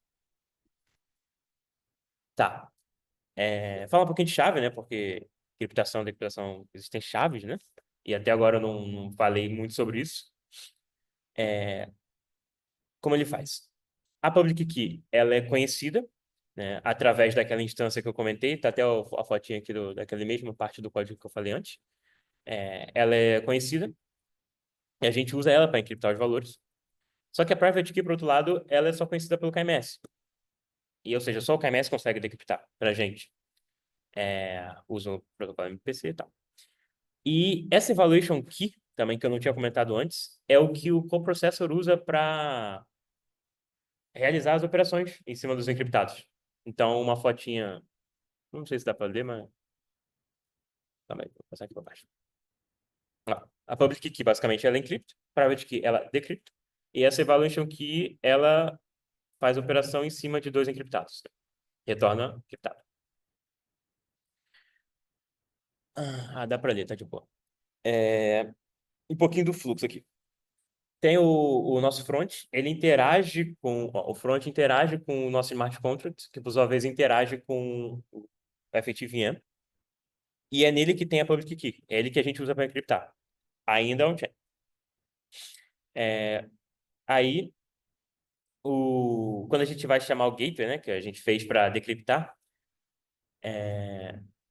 o gateway, ele, na verdade, ele é um passo antes do KMS, né? Como já estava falando há um tempinho, ele é o orquestrador da parada. Se for fazer operações em cima dos encriptados, chama o coprocessor, que tem a evaluation key. Se for para decriptar de fato, vem o gateway. O gateway envia o request necessário para o KMS, que tem a private key. E ele retorna para o gateway, e o gateway retorna para o contrato, ou seja para um valor final ou para um valor que esteja sendo usado, sei lá, para outro contrato. E também tem Re-encrypt, que eu não vou conseguir abordar, né, nessa talk. Mas é basicamente assim, não é nem muito bom chamar assim, mas é basicamente uma troca de chave pública com privada. Ou seja, Eu tenho uma entidade, né, que faz encriptação e decriptação, e eu quero encriptar, eu quero conseguir decriptar com a minha chave privada um valor que é possível decriptar pela chave privada do KMS. Então, no Rencrypt, o KMS que tem a chave privada decripta, encripta com a chave pública que eu tenho, né, quer dizer, não é que eu tenho, que é minha e que é pública. E agora, com esse valor encriptado que o KMS me dá, eu consigo decriptar com a minha chave privada. Falando muito por alto é isso, mas tem muito mais coisa por trás. Nossa, que droga. Tá, não tem problema não. Acho que tem uma... Pô, mas todos assim é só pra mim. Tá, esse aqui é o que importa. É... Aqui, ó, passando mais por dentro de cada passo, né? Então, o encrypt, o client, né? O off-chain usa a public key para encriptar e o dado encriptado entra na blockchain. Graças ao ZKP, ó, né? O Zero Knowledge Proof of Knowledge garante essa validade do dado encriptado sem precisar revelar.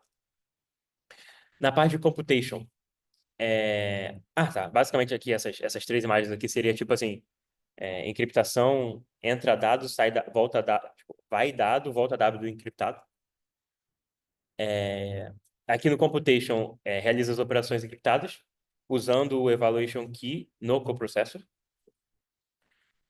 E o fluxo a blockchain inicia essa symbolic execution, gerando uma série de operações. Então, o que vai ser feito em cima desses dados? E essas operações são enviadas para o coprocessor, ele faz o processamento dessas operações de fato, usando o evaluation key, e o coprocessor retorna para a gente o resultado.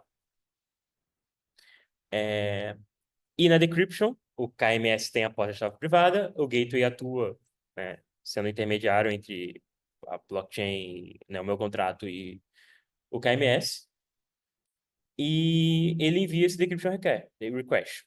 Tá? Ele decrypta usando a private key e retorna o valor. Esse aqui é muito legal para entender. Acho que dá para... Aqui não precisa ler, não. Mas o que importa são esses mais negritos. Ó, tem a Alice. Primeira coisa, ela faz request para ter o dado decriptado, né? Aí aqui é o gateway.requestDecryption, que é exatamente o que a gente fez no nosso código. Deixar rodando aqui, vai aqui, né? Que é aqui, ó. Gateway.requestDecryption. É exatamente isso.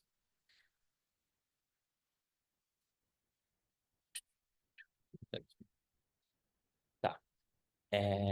Uma vez que ele se chama esse request, o contrato do gateway, que está deployado, caso na Sepolia, ele envia a request, né? Ele recebe essa request e o gateway, uma vez que tem esse request, ele envia para o KMS, né? Ele envia o decryption request, como se fosse. Não sei se é com essas palavras, mas enfim. Ele envia isso, que faz a requisição para decriptar. Ah, meu Deus. Tá, vou resolver isso. Puta, não é possível. Vai ficar me atrapalhando mesmo? Tá. Uma vez que o KMS vê que está tudo funcionando direitinho, né? Que graças àquele Access Control List que eu já tinha comentado antes, o... ele vai retornar para a gente o valor decriptado. Bonitinho. O gateway recebe esse valor e manda um fulfill, né, pro contrato, para volta on-chain. E depois que tu vai ficar mandando isso aqui, sério? Computadorzinho, meu Deus, tá quente, hein? Tá. Deixa eu olhar aqui. Aí manda para o contato do gateway e esse gateway ele chama a nossa callback que estava no nosso contrato, que só é chamada pelo gateway, né? Essa only gateway aqui, ó. E aí nisso ele dá para a gente o valor decriptado. Esse gráfico é realmente muito bom para entender de fato o que está acontecendo. Então ele envia para a gente callback e com isso a gente tem o valor decriptado. Pronto. É isso. Esse é o fluxo teórico, é o que acontece por trás dos panos. É o que essas funçõezinhas aqui estão fazendo. Tá. São 5h20. Tava planejando acabar 5h30. Eu vou dar uma pulada aqui em algumas coisas. Tem alguém fazendo junto comigo? Uh, Acho que não, né? Deixa eu ver aqui no Zoom. Imagino que não. É, O que eu ia fazer a partir de agora de fato, entrar no fluxo teórico, entrar nesse use case de votação privada, que a gente vê realmente a mágica acontecendo, né? O use case real usando FAT. E eu não ia codar, eu ia mandar o copia e cola mesmo, só que função por função. Ao invés disso, eu vou entrar no projeto que eu já tenho aqui na minha máquina e vou indo com vocês, né, nos contratos e nas entidades para ganhar um pouquinho de tempo, porque já vai passar um pouquinho. Enfim, use case.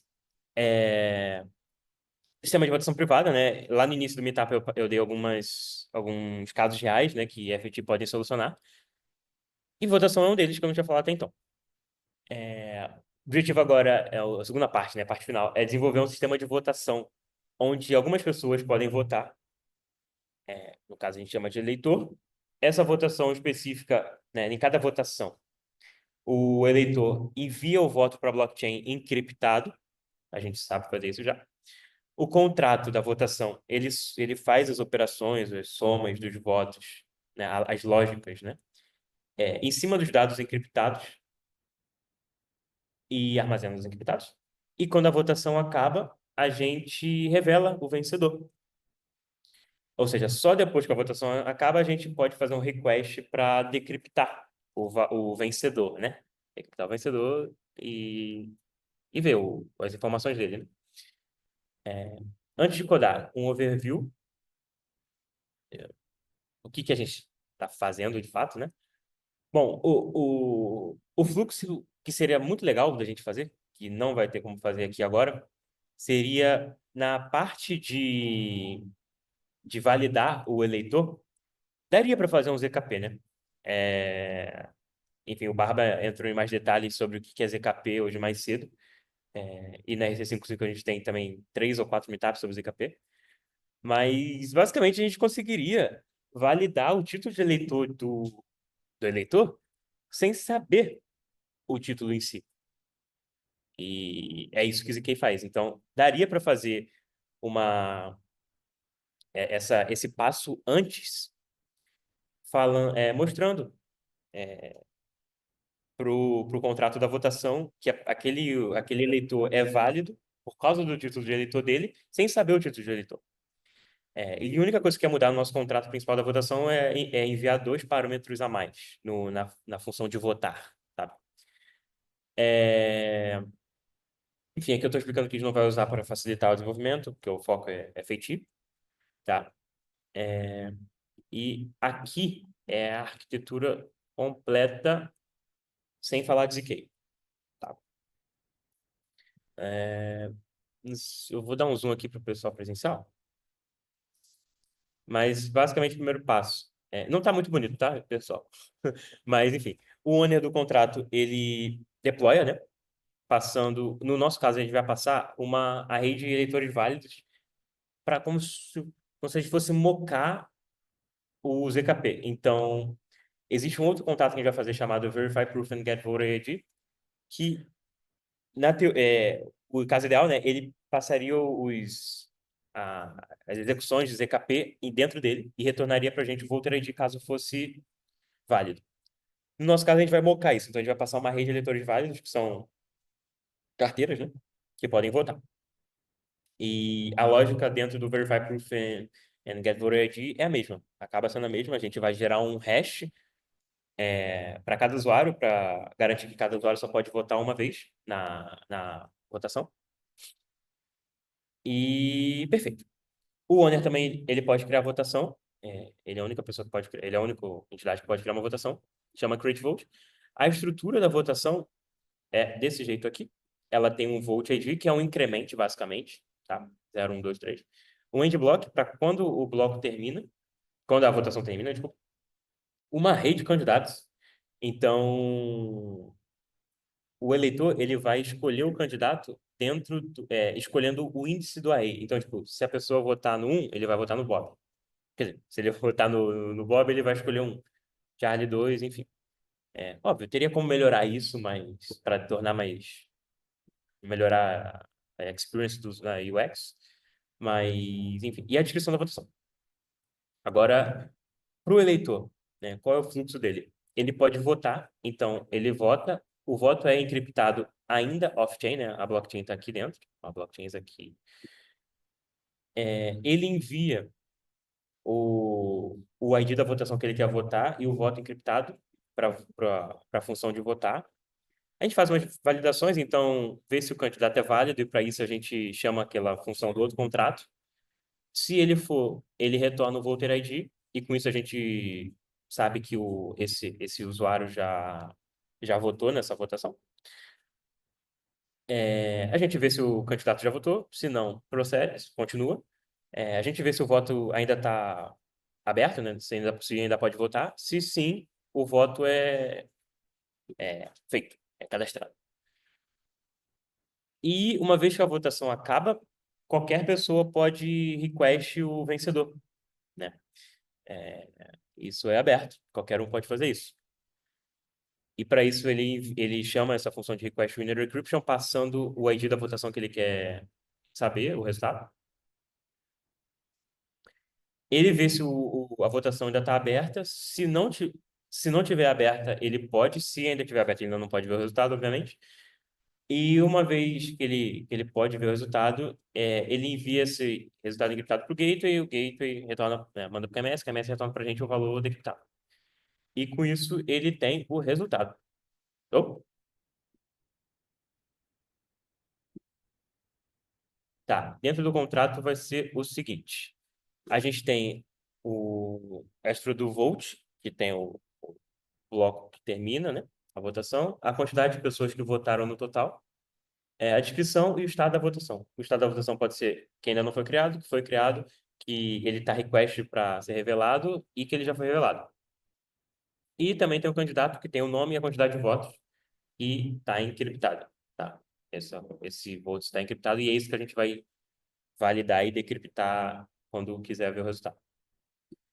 Aqui são os mappings que faz para ajudar, mas não precisa entrar em detalhe, mas basicamente, né, número de, né, o number of votes para gerar o ID é um incremento, 0, 1, 2, 3, vai somando. O map das votações, para ver se o eleitor já votou na votação, Vote ID, Voter ID, né? Voter ID é o hash que é gerado e o Vote ID é o ID da votação, os candidatos de cada votação e o resto a gente só usa para a parte de decrypt para fazer um for. Tá? Isso é um pouquinho mais bem feito. Os eventos, né? A gente tem um evento que é o voto foi criado, o voto foi cadastrado, né? Cadastrado não é palavra, mas enfim, a pessoa votou. Que o voto foi request para ser revelado, o voto foi revelado e finalmente o evento de que o winner foi anunciado. Os erros e as funções que a gente tem, eu vou passar em cada uma delas já já. Então, ó, aqui é um high level view, né? Tem uma votação que tem o ID 1, por exemplo, o end block 1, 2, 3, 4, 5, 6, e essa é o array. O usuário de ID 1, 2, 3 não é isso, obviamente, né? Não é esse tipo de ID, mas de Voter ID. Mas, enfim, o usuário com ID 1, 2, 3, ele quer votar no Bob. Ou seja, ele vai passar a votação, o encriptado do 1, número 1. Tá? Na votação 1, ou seja, o ID da votação 1, passar o encriptado de 1, que é o valor que ele quer votar no Bob. E uma vez que ele faz isso, ele emite que ele votou na votação 1, tá? Esse 1 aqui perdão, esse 1 é da votação e não do valor que ele votou, obviamente. Quando passa o vote de 1, ele retorna para a gente essa estrutura da votação. Para ver se a pessoa já votou, então passa o índice da votação, o índice da pessoa, ele dá true, então ele votou, então ele não pode votar de novo. E aqui é para ver os candidatos da votação específica. Então, o candidato índice 2 é o Thiago. Se eu tirar isso aqui, ele vai aparecer já já. Então. Tá. Agora a segunda parte, a parte final, é de fato fazer o sistema de votação. Eu vou entrar aqui no código feito, e que eu já tenho, né? E passar com vocês em cada função, antes que a bateria acabe. E tá. Nós vamos ter duas interfaces, uma para cada contrato, né? O contrato do manager de identidade, que é o que vai ver para a gente se a pessoa pode votar e se puder, ele retorna o ID. E finalmente o sistema de votação. Tá. Isso aqui eu já volto, vou mostrar dentro do código que é melhor. Então, basicamente, as duas interfaces, os dois contratos, e aqui a função de cada contrato. Eu vou parar aqui, que aqui o script deploy eu volto para mostrar. Bora. Foi.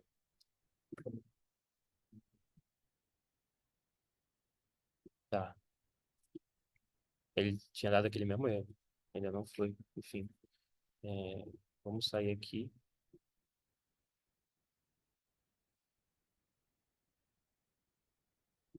Cara, isso é muito chato, meu Deus. Deixa em paz, velho.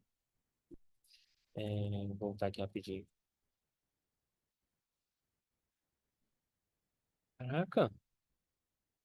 Ah, gosto. Tá. É, o computador tá chorando, meu Deus.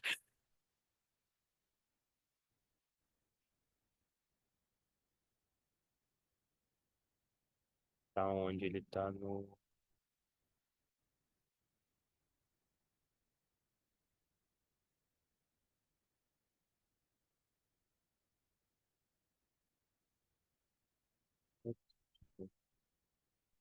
Ah, eu já sei. Aqui. O computador tá no limite, coitado. Tá, agora vamos passar por cima aqui de cada parte do contrato de votação, tá? Primeiro, a interface do Identity Manager, né, que é o cara o contrato que é responsável por ver a identidade. Então, basicamente, ele só tem um erro de not allowed e a função. E aqui do Identity Manager, vamos lá. Deixa aqui do lado. Aqui vem para aqui. Tá bom. É, hum, aquele array mocado de pessoas que podem votar, né? Ele passa quando eu crio o contrato. E nesse Verify Proof, eu tentei deixar do jeito mais legítimo que se estivesse funcionando com ZKP, seria, tá? Então, aqui seria passado alguns parâmetros do ZK, tá? No caso aqui a gente não tem o que passar porque, né, a gente não está fazendo ZK. Mas, uma vez validado, né, ele ia gerar um hash. E esse hash que a gente está fazendo aqui, que é calculus com meio, é o que ia ver é o que ia gerar o ID único de cada usuário, né? No caso aqui, a gente está fazendo em cima da wallet que a pessoa está chamando do contrato, tá? Mas só para criar um layer a mais de, tipo, esse é o fluxo, sabe? Tá, aqui é a lógica para ver quem que ele votou, certo? Não, desculpa, para ver se ele pode votar. Dando que sim, break, passa e ele retorna o voter ID que a gente gerou no hash, tá? A interface do sistema de votação, ele, de novo, tem aquilo que eu já mostrei nos slides, né? O status da votação, o candidato. Isso aqui não precisa. Isso aqui também não precisa, esse result aqui. O resto tudo eu falei. Endblock, vote count, description, os eventos que ele emite, os erros que ele pode dar e as funções não internas, né? Tá. Agora o contrato principal em si, né? Que é onde a lógica toda tá. Tá bem no cantinho aqui. Aqui tudo a gente já conhece, né? Isso aqui tudo a gente conhece, que a gente fez no Double. O Honorable, que pega do OpenZeppelin normal, e o Identity Manager e a interface que a gente criou. Pega tudo isso aqui, show. Aqui são todos os maps que eu já tinha falado.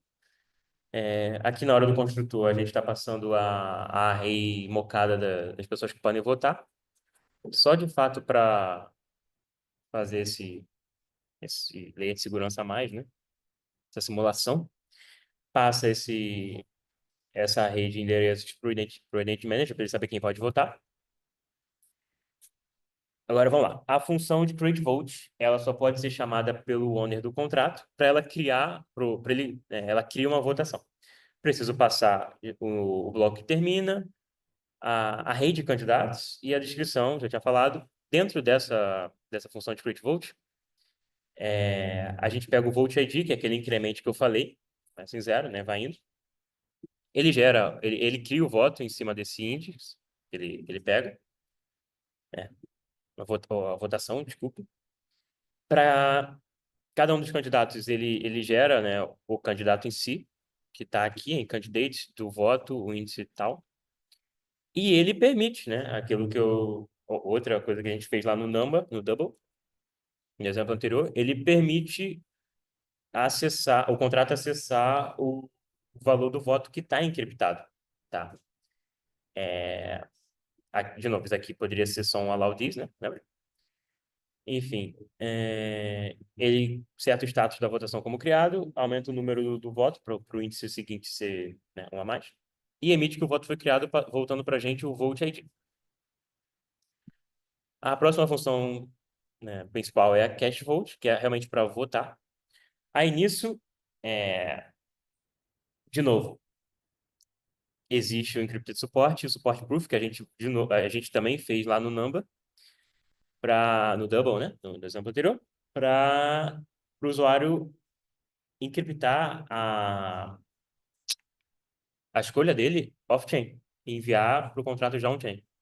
E daqui a pouco eu mostro o script de deploy, de deploy não, desculpa, do off-chain, que está nesse repositório. Ele escolhe o ID da votação que ele quer votar, né? Aí aqui, a gente chama a Verify Proof, que no caso a gente não está verificando a proof, né? Mas Verify User, como se fosse, né? User ou wallet, sei lá. E pega o Voter ID, caso seja válido. Ele retorna para a gente o Voter ID. Ele vê se essa pessoa já votou. Se não votou, passa e marca como true, para ele não poder votar de novo. A gente pega aqui essa votação que ele está querendo votar, vê se ainda está aberta. E aqui é aquela outra parte do support proof que eu falei. Aqui ele valida se o voto encriptado é válido. Então, no caso, o voto é tipo 64. Então, ele envia, que nem eu já mostrei antes lá, né, no exemplo anterior, dessa forma aqui, que estava exatamente desse jeito. E, dando tudo certo, ele retorna para a gente um índice, né, que é o que o usuário escolhe para votar. Permite o contrato acessar o índice, aumenta a quantidade de pessoas que votaram nessa votação. E aqui é a lógica da operação em cima do valor encriptado. O que ele está fazendo? Ele passa pelo índice, ele vê que se o índice que o usuário escolheu, que é o Candidate Index, for igual ao índice do array que ele está passando, o índice do array, ele dá true, senão ele dá false. Basicamente, isso aqui para ver em quem ele votou, tá? Aqui a gente vai fazer o peso da votação, no caso é 0, 1, né? 0 para quem ele não votou e 1 para quem o usuário votou. Esse select funciona da seguinte maneira: se aqui for true, é o primeiro. Se aqui for false, é o segundo. Então, se aqui for true, ou seja, se for o eleitor que ele escolheu, vão passar 1. O valor do voto vai ser 1. Se não for, voto 0. Depois ele soma. Ele faz um add da quantidade de votos que aquele cara tem e soma com o valor que pediu. Então, vai dar 0 para todo mundo, menos para a pessoa que ele votou. Quem ele votou vai subir 1. E permite o contrato de novo acessar esse valor encriptado. Emite que o voto foi cadastrado. Aqui é uma função auxiliar só para a gente dar um get vote externo. que ela chama essa get vote, que é só interna, que é tipo um get user que a gente usa no back-end e tal, pra, enfim, pegar o usuário de uma forma mais fácil, mais rápida, né? Ele vê o, se a votação existe ou não. E uma funçãozinha aqui para pegar o block number, só para a gente criar lá pelo ETScan essa votação, passar alguns blocos depois que a gente quer que a votação acabe. E a última parte principal é o decrypt, né? Como é que a gente faz para decriptar? A primeira, que é a que o usuário chama, é a request winner decryption, que vai passar o ID da votação que ele quer ver o vencedor, né? Ele vê se o voto ainda está aberto ou se não, se já tiver fechado, ele passa. Ele emite que o voto tá sendo request para ser revelado. E aqui é o que eu falei antes, né? Lembra que na parte do exemplo do dobrar era bem mais simples? Aqui também ainda não é tão complexo, mas já tem uma complexidade a mais aqui. Então, ele, ele decripta, né, o valor do votação e chama essa callback, que é o que o usuário o gateway vai retornar para a gente, né, o valor do vencedor, né, o, a estrutura candidato que ganha. E a gente adiciona dois parâmetros, que é o volt ID e o index da array que a gente está analisando, do candidato que a gente está analisando, né? Tá, vamos para callback decryption, que ela, de novo, é só chamada pelo gateway, tá? O que que acontece aqui? Ela pega o parâmetro do volt ID que a gente passou aqui, certo? Em cima do question decryption, e pega também o parâmetro do índice do candidato, que a gente está analisando naquela hora, tá? É, E basicamente faz a verificação, né? E quem ganhou, ele chama essa determine winner, que passa o ID da votação. E aqui que é a lógica de emitir o vencedor. Então, ele vê quem tem mais votos. Se a pessoa que ele está analisando agora tiver mais votos que quem a gente setou que tem mais votos, ele atualiza o max votes, né?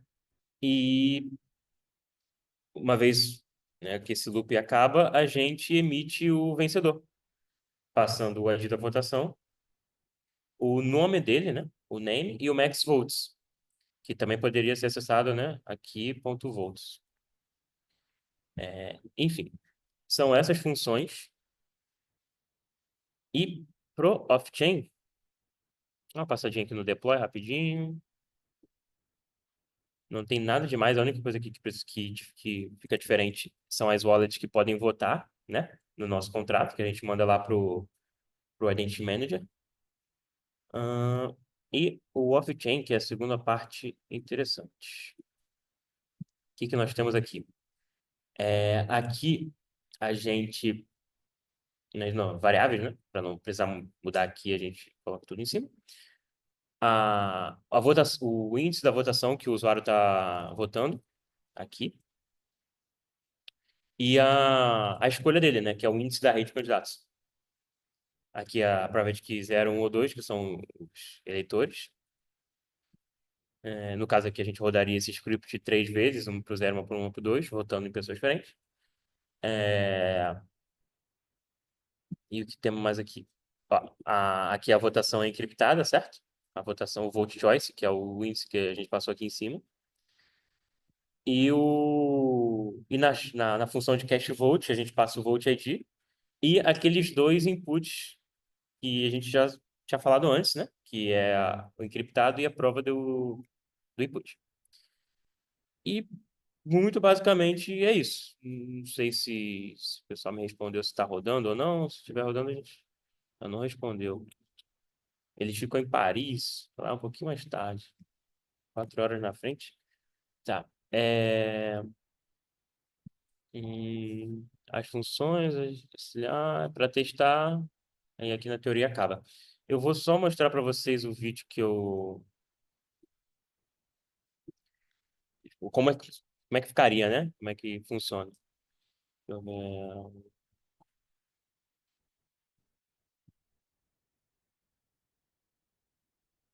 Ah, não, preciso pegar o, o link tá aqui. Eu mandei pra cá.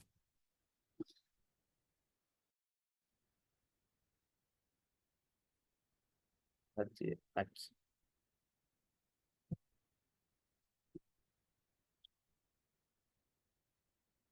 Pronto.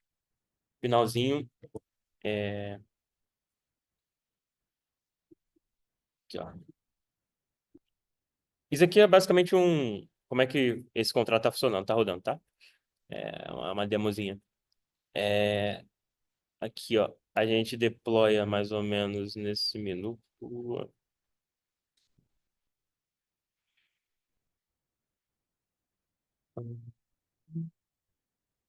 Tá. Ó, aqui a gente está criando a votação. Então, passa o end block, passa quando é que o bloco está terminando. Quando é que a votação termina, desculpa. O índice de. O array de candidatos. No caso é a Alice Bop. Quem vai fazer o use case de 3 pessoas que estão votando e 2 candidatos. E a descrição. Tá. Pular um pouquinho. Aí agora aqui no off-chain. Tá.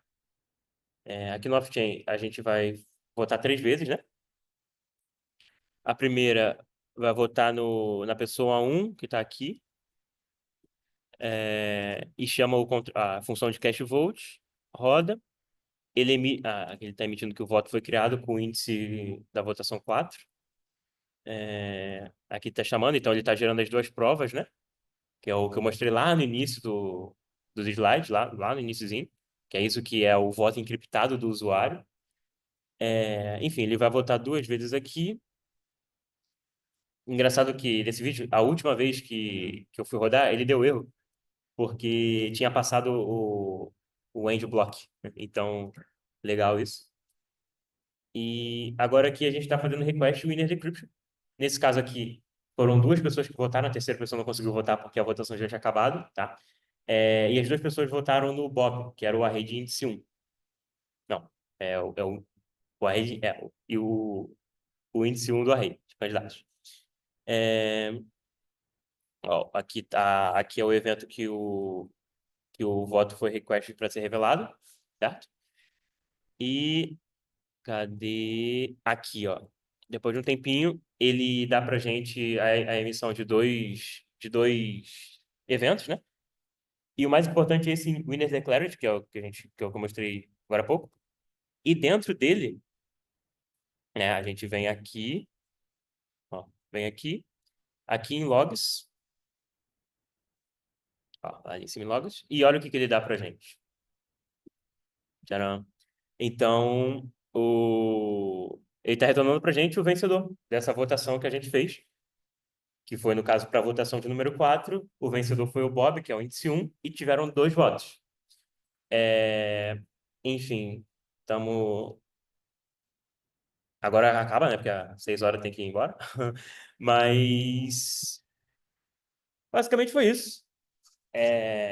Foi um overview sobre FAT. É muito novo, tá? É uma tecnologia super de ponta, então tem muito erro. Pode ver que deu erro ao vivo, né? É, Mas tem muita coisa acontecendo. Ainda tem muita matemática envolvida, é muito paper, é muita coisa. Muita matemática, de fato. E meu intuito aqui foi tentar trazer de um jeito menos matemático e mais amigável. Eu entendo que é complexo, é muito denso, foram 2 horas aqui. E isso, acredite, foi só o básico mesmo, tá? Tem muita coisa que acontece por trás dos panos. Mas o objetivo foi esse. Eu perdi um tempinho aí nos últimos meses e semanas estudando sobre isso. E algumas pessoas pediram para vir aqui trazer, compartilhar no RC55 sobre sobre os meus aprendizados, né? Porque isso que a gente fez em 2 horas eu demorei uns 5 dias inteiros, assim, de quinta a domingo, talvez, para fazer funcionar umas coisas simples, sabe? Então o objetivo foi esse, trazer um pouquinho mastigado e é isso. Show.